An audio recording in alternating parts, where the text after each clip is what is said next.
ኦ ማርያም በእንተዝ ናፈቅረኪ ወናአቤኪ ኩልነ እስመ ወለድኪ ለነ መብልዐ ጽድቅ ዘበአማን ወስፌ ሕይወት ዘበአማን። ድንግል ሆይ ስለዚህ እንወድሻለን። እውነተኛውን መብልና እውነተኛውን መጠጥ ወልደሽልናልና ዛሬ አምላካችን ልዑል እግዚአብሔር ክቡር ደሙን ቅዱስ ደሙን ሰጠን ስንል ለመለኮት ሥጋ የለው፣ ለመለኮት ደም የለው፣ የሚታይ የሚዳሰስ ሥጋና ደም የለው። የአምላክን ሥጋ ተቀበል ሕይወት ሆነ ድኅነት ሆነ ስንል ከድንግል ማርያም የነሳው ሥጋ ነው። ሥጋው የድንግል ማርያም ሥጋ ነው። ደሙም የድንግል ማርያም ደም ነው።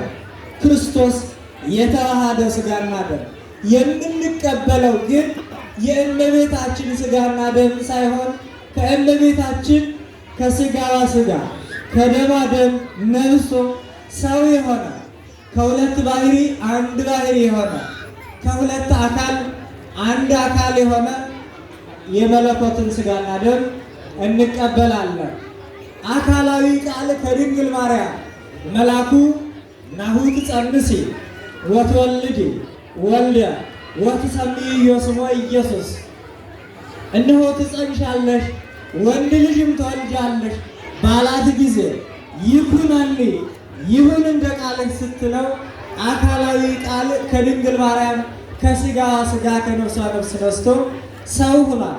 ከዚህ ጊዜ በኋላ ከዚያች ከተጸነሰባት ዕለት ጀምሮ ይህ የመለኮት ገንዘብ ነው፣ ይሄ ሥጋ ገንዘብ ነው፣ ይሄ ሰው ባህሪ ነው፣ ይሄ መለኮት ባህሪ ነው ብሎ መክፈል አይቻልም። ከሁለት አካል አንድ አካል የሆነ ከሁለት ባህሪ አንድ ባህሪ የሆነ መለኮት ክርስቶስ እንላለን እንጂ መለኮት የሥጋን ገንዘብ አድርጓል። ሥጋም የመለኮትን ገንዘብ